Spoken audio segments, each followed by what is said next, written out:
Hello everyone. In the series of Java interview preparation lectures, this is the fourth video. We have learned in our previous video of JVM memory management that heap memory is a part of the JVM memory. In this video, we will learn in details about the concepts of heap memory. Firstly, to start with, I will like to let all of you Java programmers know that this is the part of the memory that all of the Java programmers should know about. If you don't know about the workings of the heap memory in details, it can cause problems in your production code base, and many a times it can cause problems in the performance of your Java code. So let us start with this lecture.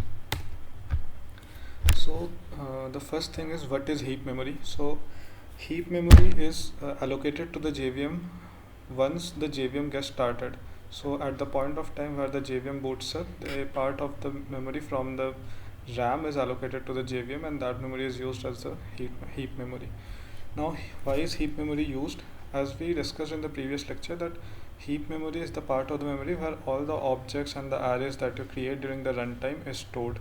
So basically, whenever you create an instance of any class in your Java code inside the JVM, the object is stored in the heap part of the memory.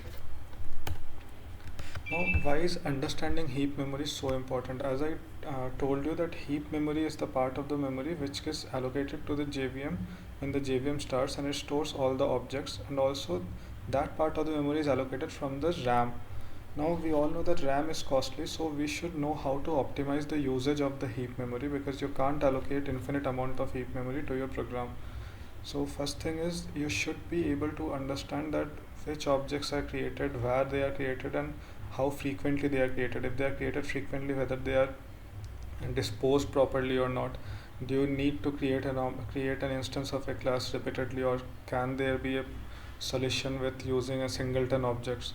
So we will also study about this different types of designs in details in future, but for currently, singleton is basically where for the entire duration of your code base, only one instance of a class is created. So to understand those things, you should understand why the how the heap memories works. Now let us dive deep into some details of the constituents of heap memory, or the parts of heap memory. So as you can see in this diagram, the heap memory is basically divided in two parts. One is the nursery, or the young generation, and the second is the old memory, or the old generation. By its name itself, it is pretty much understandable that the young generation contains the objects which are young. Basically, the newer objects are allocated in the young generation, or the nursery part of the heap memory, and the old memory contains the objects which have been created a time before, and they have moved to the old memory from the young generation. The nursery part of the heap memory, that is the young generation part of the heap memory, can be divided into three different parts. One is hidden memory, and two are survivor space memories. We will discuss about this in the next slide. Now, just to go through the entire workflow of how an object is created, where it is stored, how it gets moved to old memory, and how the garbage collection on those objects work. As you might remember, in the previous in the lecture of JVM memory management, I told you that when the heap memory is about to be full, a garbage collection keeps on working in the background, so that your heap memory can be freed up again and again. Now the steps are basically, whenever you create a new object, it is allocated in the hidden memory space of the young generation, or the nursery part of your memory. That is, it is allocated in this part of the memory. Whenever you create a new object, it is allocated in this part of your heap memory. Now whenever this hidden part of the memory is filled with lots of objects, a minor GC runs, and all the survivor objects are moved to the survivor spaces. So basically, all the objects which have been in the hidden memory for some time, the minor GC moves them to the survivor spaces. This minor GC is an important concept, because it also makes sure that at a time one survivor space is always free.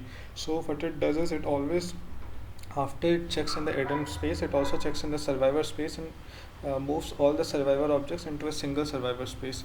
As you can see in the previous slide, we have two survivor spaces, survivor space 0 and survivor space 1. So at any point of time, one of the survivor spaces of these two are always free. Now, all the objects which are created in the nursery part of the heap memory have a threshold age after which they are moved to the old generation part of the memory. That is, after a certain amount of GC cycles, all the newer objects which were previously allocated in the younger generation part of the heap memory are moved to the old generation part of the heap memory. Now, a question arises that what happens if the old generation part of the heap memory gets full? So, whenever the old generation part of the memory is getting full, a garbage collection is initiated there, and they are those objects are completely destroyed, and the old generation part of the memory is freed up. The garbage collection which collects the garbage from the old generation part of the memory are called major GC and or an old collection. So what you must remember is the minor GC runs are generally very less resource consuming, and they take very less time, but the old generation GC runs take a longer amount of times, and the major GC are generally very resource consuming. That is, if your major GC is running very frequently, you should know that there is some problem in your code base that very frequently your major GC is required to run, and it will cause problems in your performance of your code bases. So we will also learn in details about different ways of garbage collection and how can you see the heap dumps of your heap memory. We will learn about them in details in the next videos. Now this is a very basic you know ways to allocate the JVF heap memory, or this is basically you can pass these parameters when your JVM is started from the command line. So there are basically three important parameters that everyone should know about, that is -x ms, -x mx and -x mn. So -x ms is the amount of heap memory which is allocated to the JVM at the point of starting. -x mx is the amount of heap memory which can be allocated at max if the JVM needs it. Your heap memory allocation cannot exceed this -x mx limit. And -x mn is the size of the nursery part of the heap memory. That is we learned that our heap memory is divided into two parts, the nursery and the old memory. So -x mn tells us that what is the part of the nursery part of the heap memory. So this is the basics about the heap memory, and I hope you all have learned it. And I hope you guys are now confident about giving answers in the interview about Java heap memory. If you like this video, please share, like and subscribe this video.